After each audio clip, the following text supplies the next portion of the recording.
उससे पहले मार्केट में 3 लेवल के लोग होते हैं, कहीं ना कहीं आपने देखा होगा, अमीर और गरीब। तीसरा कौन सा? Middle class. प्रवीण कुमार पटेल नाम हुआ और हमारी जन्म जो हुई बिल्कुल गरीब फैमिली में जन्म हुआ। गरीब फैमिली का मतलब समझते हैं? दिन में काम करेंगे तभी शाम को आप खाना खाएंगे, और वो भी एक किसान परिवार से रहने वाले हैं।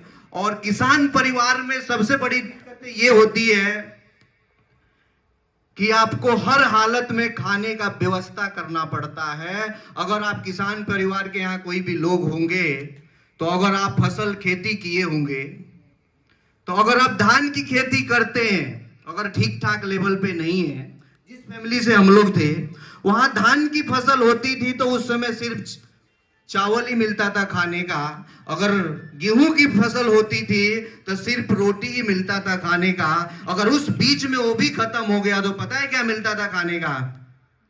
बजड़े की रोटी, मक्के की रोटी, बथुए की साग, और क्या क्या होता है, बहुत यहाँ लोग फेमस करके खाते हैं उसे। देखिए, थोड़ा सा समझना तो पड़ेगा आपको। आज हमारे फ्रेंड बहुत सारे लोग हैं, बड़ी शौक से बोलते हैं कि चलो बजड़े की रोटी, मक्के की रोटी खाते हैं। नफरत है हमें उससे। पता है क्यों? क्योंकि हमने गरीबी में खाया है, जैसे तैसे पेट पाला है, उसको शौक में कैसे खा सकते हैं? हेलो, गरीबी का मतलब समझते हैं? ऐसी गरीबी जो उस समय नाड़े वाली पैंट बहुत चलती थी। पता है क्यों चलता था? बताएंगे कोई? उसको घुमा के पहना जाता था ताकि जल्दी फटता नहीं था। हेलो, उस वाली गरीबी हमने देखा है। एजुकेशन बहुत नहीं है हमारी, मगर जैसे तैसे गांव के स्कूल में एजुकेशन लिया। जब शहर में हमें भेजा गया पढ़ने के लिए तो पता चला कि ऐसी संगत मिला कि 365 दिन में 325 मूवी हमने देख लिया। हेलो, ये कोई अच्छी बात है क्या? यानी कि सिर्फ पिक्चर ही देखे।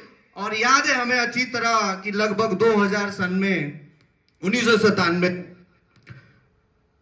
4 मूवी आई थी। जान, बलवान, खुलेआम, खिलाड़ी।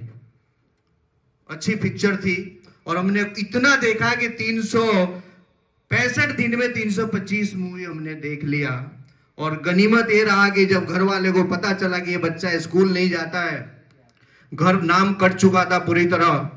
जब घर वाले गए स्कूल में जाके पता किए, नाम कट चुका था। घर पे जब पता चला नहीं पढ़ने जाते तो जो भी सेवा पानी होती है वो बढ़िया से हुआ। फिर पता चला कि अब दूसरे स्कूल में एडमिशन कराते हैं। हमने बोला पढ़ना नहीं है, जब नहीं पढ़ना है तो भैया किसान के बच्चे हो, किसानी करो।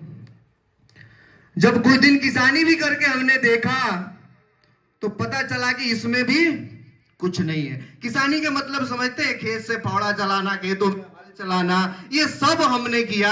हल का अगर कोई चलाया हो तो आपको बता दे कि हल को 2 बैलों के साथ चलाया जाता है। उसके अंदर एक फार होता है, उसको अगर आप उसको गहराई जोतना है तो आगे वाले हिस्से जो कांटा होता है उसको आगे में लगाएंगे, और अगर ऊपर से जोतना है तो पीछे लगाएंगे। फावड़े भी हमने चलाया, जो आप लोग देखे होंगे खेतों में।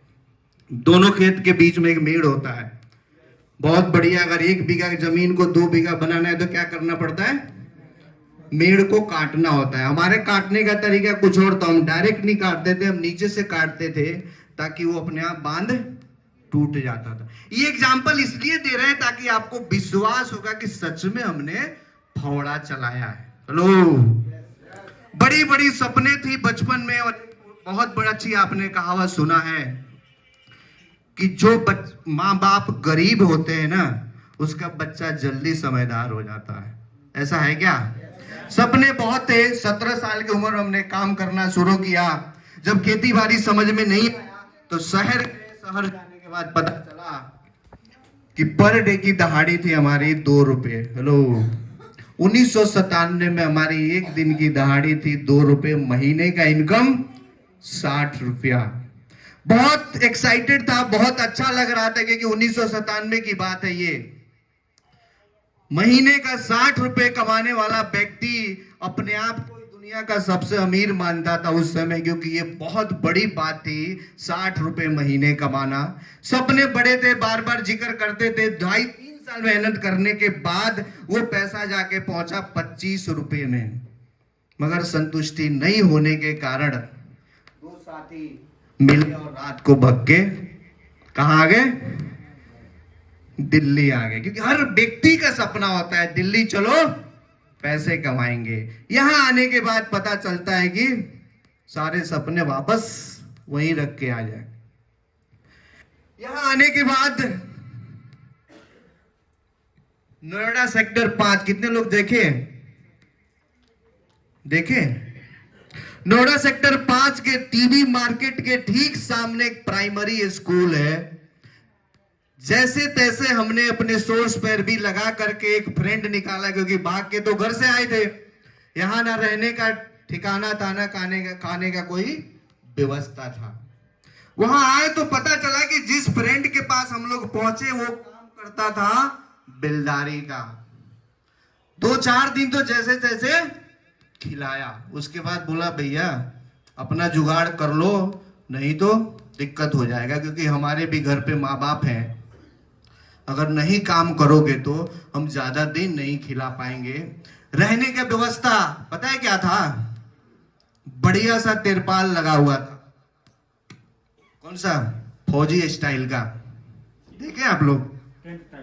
टेंट टाइप में। आप दोनों तरफ गेट था, जिधर से आ सकते हैं, आउटगोइंग इनकमिंग दोनों तरफ से चालू था। उसमें बढ़िया व्यवस्था था, मगर एक कॉन्फिडेंट लेवल था कि क्या यार फौजी स्टाइल में रहने का व्यवस्था मिला है।